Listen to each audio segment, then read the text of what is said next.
This is Our View, the voice of working families, brought to you by the members of the Washington Federation of State Employees. You see what low grade you made on your weekly mathematics test? More than half of you failed.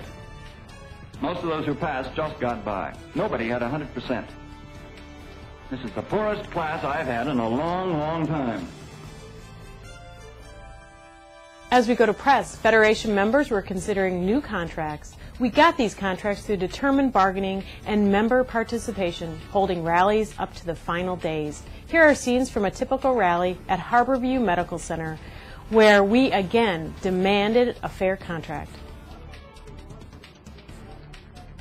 I went to the rally that you had at the University of Washington, and they were talking about what's going on with these negotiations. And they were saying that the University of Washington president's making $43,000 a month. A month. How many of you make $43,000 a year? Huh? A month. Anyway, I think that's pretty egregious and really appalling. You are the foundation of what goes on here. You're the reason the place is clean.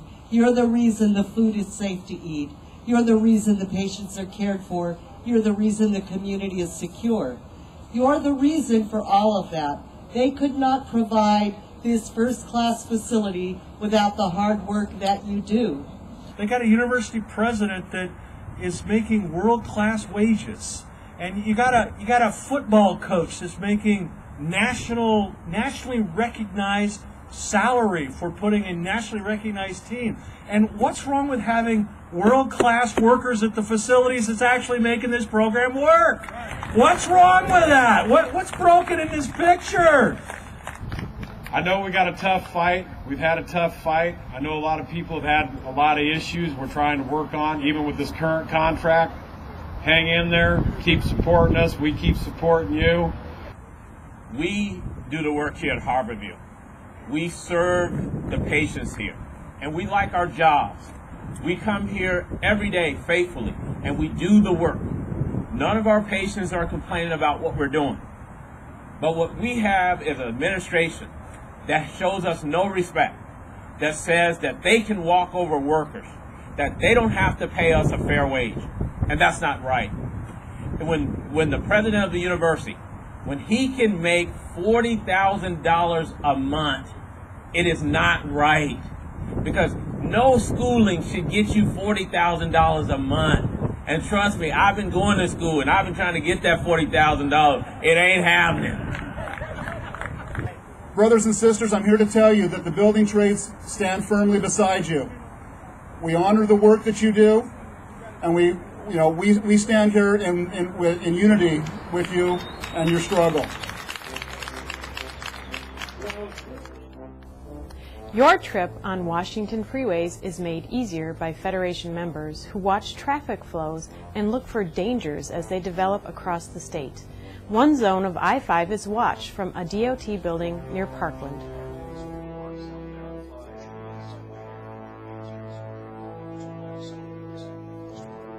Our function basically is to coordinate maintenance and incident response type work with the State Patrol to keep the traffic flowing. We monitor the cameras that are placed on the freeways. We operate the highway advisory radios. We program the large variable message signs, they're called, electronic reader boards, most people think of them as. We communicate, like I say, with the maintenance personnel in our region. We do some dispatching for incident response personnel. We maintain a very close working relationship with the State Patrol. The cameras we use in a proactive sense to monitor the traffic flows. We look for debris on the highway, disabled vehicles, collisions, anything really that's going to disrupt the traffic. Based on the information that we have and the type of incident that might be going on, we'll use those cameras to monitor the incident scene itself and to also monitor the traffic backups as they occur.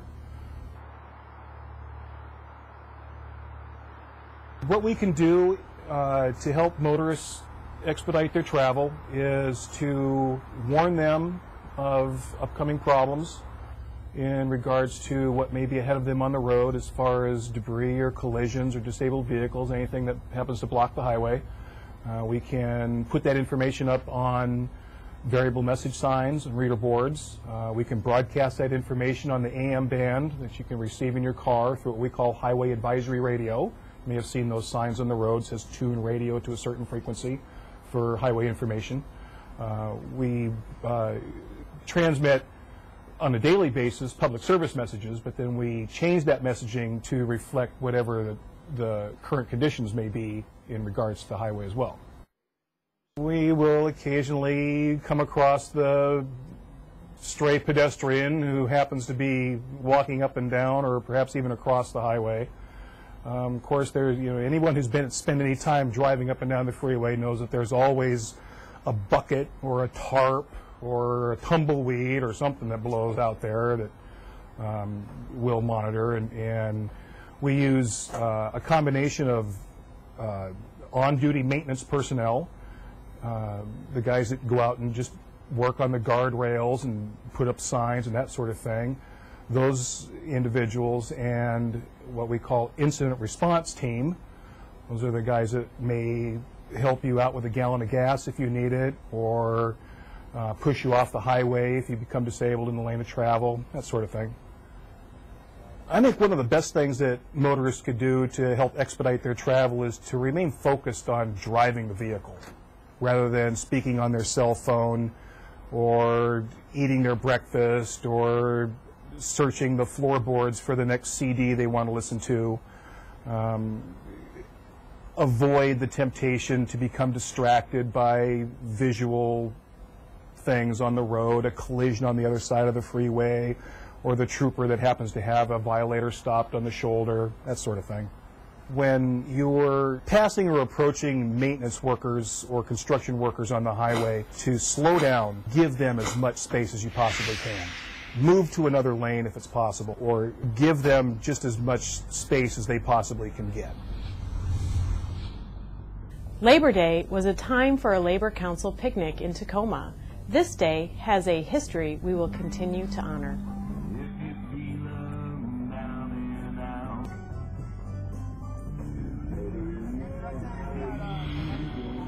Once a year, we celebrate the beginning and culmination, really, of the labor movement. Back in 1886, I believe, was the first Labor Day picnic, and the idea was to get members of labor unions out and to talk about their issues. At that time, it was the 8-hour day. This time, it's universal health care and taking our country back from the corporate exploiters. It's a full-time job, but one day a year we take a break and celebrate. You got the AFSCME, the state, county, municipal employees. They probably are working on issues when it comes to unemployment insurance and fair conditions in their workplace. Got Longshore, and they're dealing with, that's the ILWU here in Tacoma. They're dealing with security, national security, you know, the threat of stuff coming in shipping containers. We've got the IBEW electrical workers and other building trades that are working on all the infrastructure projects around our community.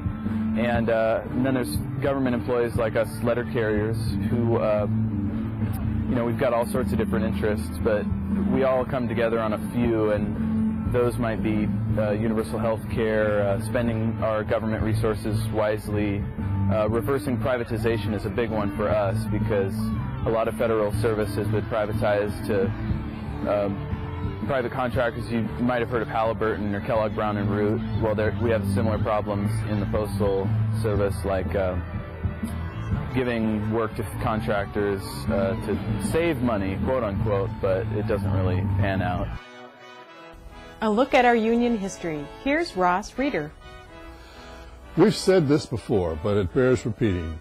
You may wonder, what is the reason for the existence of this portion of our view? Is there such a thing as labor history? Yes, there is. And to quote the late Hubert Humphrey, He was a famous U.S. Senator from Minnesota and Vice President under Lyndon Johnson. The history of the labor movement, says he, needs to be taught in every school in this land. America is a living testimonial to what free men and women organized in free democratic trade unions can do to make a better life. We ought to be proud of it. We're in the 21st century now, and some of us have a strange uneasiness. All that stuff we've known about, read about, heard about, that was all last century. And we live in a culture totally undevoted to any historical sense or long view of any particular struggle. For example, look at what most of us don't know about the history of places like Iraq. Looking at worker history events of October brings strong sense of deja vu. We are in a world faced with the globalization of corporations and capital. On the 3rd of October 1915, the World Federation of Trade Unions was formed. The International Labor Organization, ILO, an affiliate of the old League of Nations, held the first meeting in Washington, D.C. in October 1919. Along with the ILO, another organization survives, the International Confederation of Free Trade Unions, formed in the 40s to exclude the Red Bloc unions of the WFTU. Efforts to face international workers' concerns have been going on since before almost any of us were born. Also commemorated in October is the 90th anniversary of the first National Conference of Trade Union Women. In another month, in 1974, the Coalition of Trade Union Women, CLU, was formed. So even before the founding of CLU, the struggle to improve the human, civil, and workplace rights of women workers existed. People such as Joe Hill, Eleanor Roosevelt, and John Reed were born in October. The Portland musicians formed a union in 1899. The 1929 New York stock market crash occurred in October. Wobblies were forced to run the gauntlet in Everett in 1916, leading to the Everett Massacre a few days later. A pretty interesting month for workers in our region, a reason to know the history of our working class. This has been Our View, brought to you by the proud members of the Washington Federation of State Employees. We are now beginning our 15th year of production, and we still remind you, when you accept a paycheck for your hard work, you don't give up your rights. Thank you for watching. A soldier is a public employee. As we roll credits, here is a look at the museum at Fort Lewis, a museum honoring those unique public workers who serve us in sometimes dangerous circumstances.